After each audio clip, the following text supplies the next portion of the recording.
नमस्ते दोस्तों, मैं डॉक्टर प्रबल अग्रवाल, राधा कृष्ण होम्यो क्लिनिक रामपुर से। आज जिस टॉपिक के ऊपर मैं आपसे डिस्कस करने वाला हूं वो है कॉजेज ऑफ बैक पेन। जो हमारी कमर दर्द होता है उसके क्या क्या कारण होते हैं।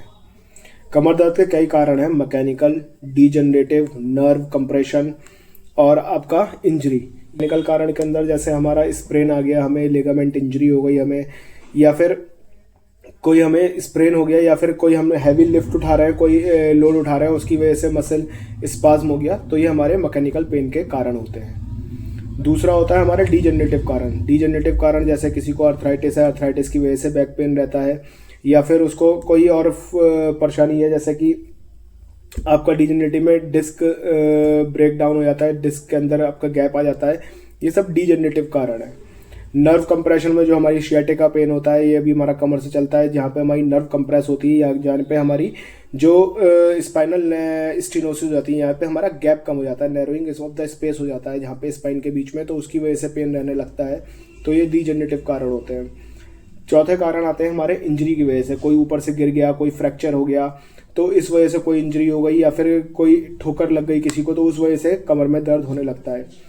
बाकी अदर कारण जो कमर दर्द के आपके होते हैं, वो जैसे किसी को लेडीज़ को लिकोरिया की परेशानी है, या फिर किसी को किडनी स्टोन्स है, तो ये कुछ कारण होते हैं हमारे बैक पेन के।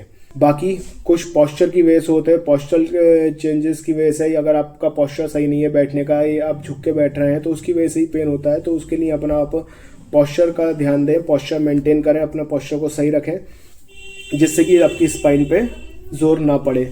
बाकी अगर आपको बैक पेन की शिकायत रहती है तो आपको हीटिंग या कूलिंग पैड का इस्तेमाल करना चाहिए, जिससे आपको आराम मिलता है। तो अगर आपको बैक पेन की शिकायत रहती है या बैक पेन से आप परेशान हैं, इसके एक्यूट बैक पेन होता है एक, तो वो जो होता है सडन ऑनसेट होता है, या और 1 से 2 हफ्ते के अंदर ख़त्म हो जाता है। एक होता है हमारा सब एक्यूट बैक पेन। सब एक्यूट बैक पेन के अंदर जो होता है, जो पेन 6 से 12 हफ्ते के बीच में तक चले या ख़त्म हो जाए, वो सब एक्यूट में आता है। और एक होता है क्रॉनिक बैक पेन। अगर क्रॉनिक जो होता है, अगर 12 हफ्ते से ज़्यादा बैक पेन को हो गए हैं, तो 3 महीने से ऊपर हो चुका है, तो हम उसे क्रॉनिक बैक पेन में काउंट करते हैं। अगर आपको बैक पेन की शिकायत है, अगर आपको कमर दर्द रहता है, तो 2 होम्योपैथिक दवाएं जो कि हर तरह के बैक पेन में बहुत अच्छा रिलीफ देती हैं और बहुत अच्छा काम करती हैं। पहली मेडिसिन है आपका रूटा 200। रूटा 200 जो है, ये आपके मसल्स के ऊपर बहुत अच्छा काम करती है, आपके टेंडन्स के ऊपर बहुत अच्छा काम करती है। आपको जो मसल्स के अंदर स्पाज्म आ जाता है, उसके अंदर बहुत अच्छा काम करती है। अगर आपको बैक पेन किसी हैवी लिफ्टिंग की वजह से, या किसी सामान को उठाने की वजह से, या किसी भी भारी सामान को धक्का देने की वजह से अगर ये चीज़ हो रही है, तो रूटा बहुत अच्छा इसमें काम करती है।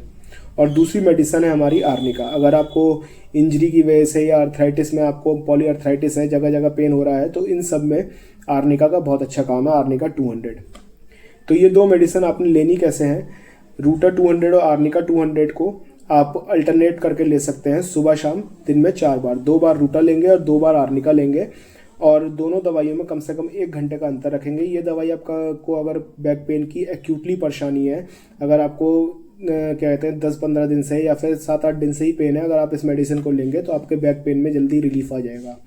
बाकी अगर आपका पेन क्रोनिक हो चुका है, तो क्रोनिक पेन के लिए आपको अपने डॉक्टर को दिखाना ज़रूरी है, कॉज फाइंड आउट करना ज़रूरी है कि क्या कॉज है, कहीं कोई इंजरी तो नहीं है, कहीं कोई हर्निएशन तो नहीं हो रही है, कहीं कोई नर्व सप्रेस तो नहीं हो रही है। अगर उसकी वजह से बैक पेन है तो उसका इलाज उस तरफ से चलेगा।